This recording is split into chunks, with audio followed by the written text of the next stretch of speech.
At the pinnacle of his power, a man risks losing control. The world is not kind, so its king has become cruel. Murder is never mercy, it's never noble, and it's never redeemable. To the maniac, murder is an art form.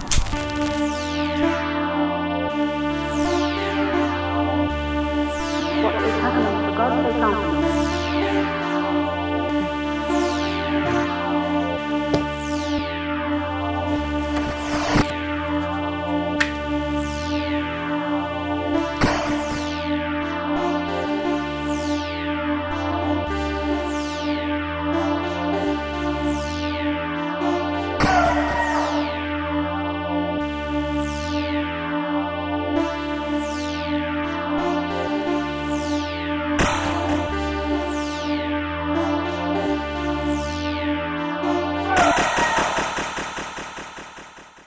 If you have a conversation that lasts more than 20 minutes with a horror fan, at some point they will name drop the Giallo. And if you're new to the genre, you may not fully know what that means, but there's a twist, as any good Giallo has. And that's that if you have 3 conversations with 3 fans of the horror genre, completely separate from one another, they will describe the Giallo completely differently. And that's because this is not a term that came from academia. It didn't even come from proper journalism. It came from fanzines and fans themselves. It's not a term that's meant to be used in serious academic study. It was meant as shorthand for fans to describe a certain type of movie. But where did this word even come from? Well, Giallo simply means yellow in Italian. But that doesn't really help. I mean, yellow is not significant in any real way to these movies.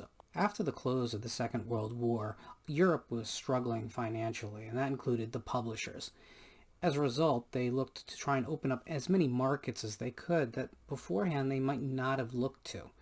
And a lot of publishers lost a little bit of the prestige in the process, but gained some sales, so it was worth it.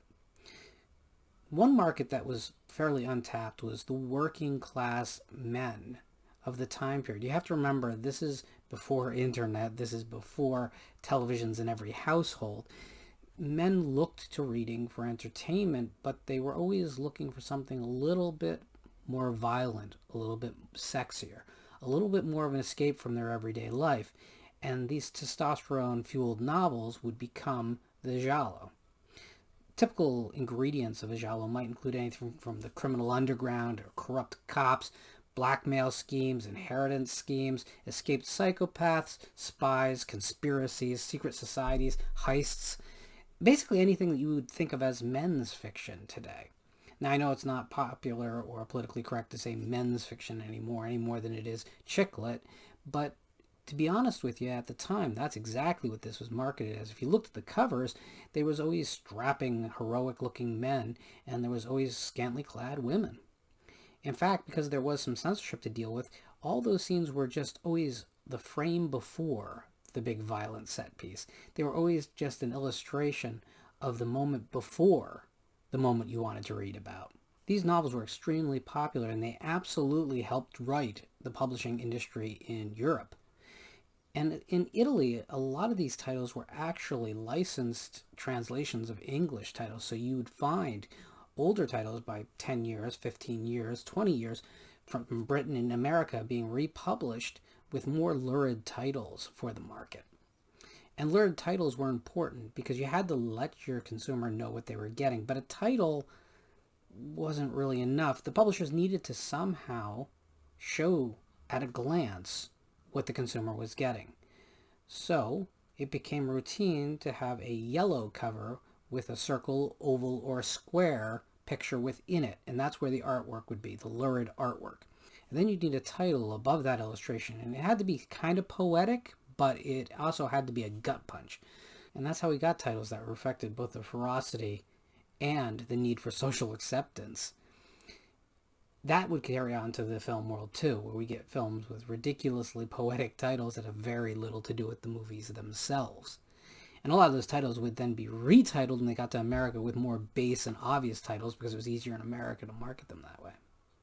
But once films were being made in Italy in the 60s, the industry kind of followed in the publisher's footsteps. It was a safe move.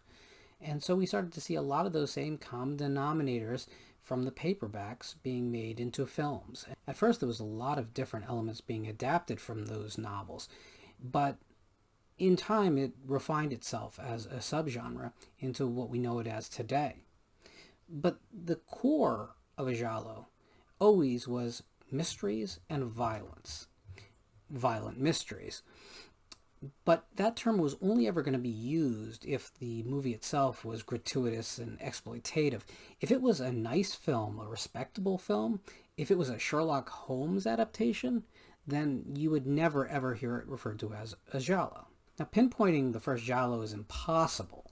Absolutely 100% impossible. Because the word has been defined so differently by every one of the early journalists who used it that it really can't be said that this film was the first or this film came before.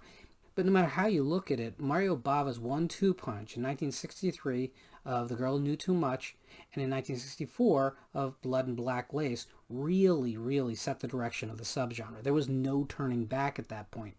That's where you start to see the tropes appear. That's the black-gloved killer. That's where you see the stories about adultery and sexual perversion start to enter in. And you start to see body count thrillers being the core of the genre. You'd still have those other elements. Even Bava himself would eventually use an inheritance scheme as the basis of a giallo. But things had gotten to the point whereas what was considered a giallo was a pretty specific type of film. Now, as the 60s neared their end, the giallos got bloodier, raunchier, and a lot more psychedelic. And that trend would continue with directors like Dario Argento, Umberto Lenzi, Riccardo Fridi, Lucio Fulci, and Sergio Martino throughout the 70s. And it's during this period that we start to think about the feel and the look of the giallo as its own thing, not just the storyline. There's something to be said about these films having identified their own style in their own time. Now, the 1980s saw the slasher film come in, and that stole away 99% of the thunder of the giallo. The difference was the slasher film really didn't care about the mystery elements, and it was there sometimes, but it was nil most of the time, or at best it was a plot contrivance to just get to the bloody thrills.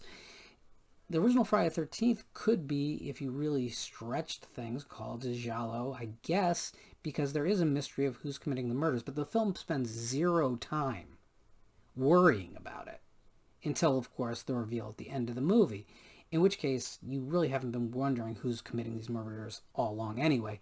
It's just not what the movie's about, and that's why it's not a giallo. A giallo, the whole film would have been about who the murderer is. There would have been all kinds of red herrings and misdirection. Friday doesn't do that for a reason. It's not what the movie's trying to be. And really, by the time The Burning came out, there was no looking back. The slasher film and the giallo really had parted company permanently at that point. There was an easier way to tell a story in the slasher and get all the elements that the slasher films were known for without being burdened with twisty plots.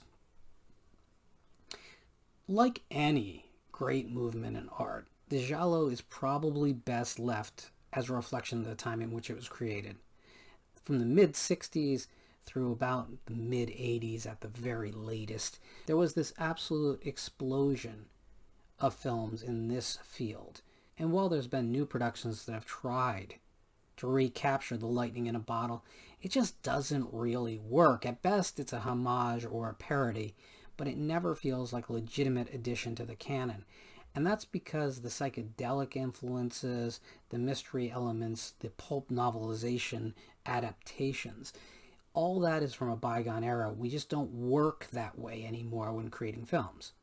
Maybe we should, but we don't. So, it was probably best if we just look back at the great films of the great directors of the era and look at it as a time in the genre, from a very specific place in the genre, that we all owe a debt of gratitude towards. But we've moved on. And maybe that is for the best. Maybe these stories couldn't be made successfully today. But it would be nice to think that there's a different type of story that would arise now. the same way the Giallo was born in the early 1960s.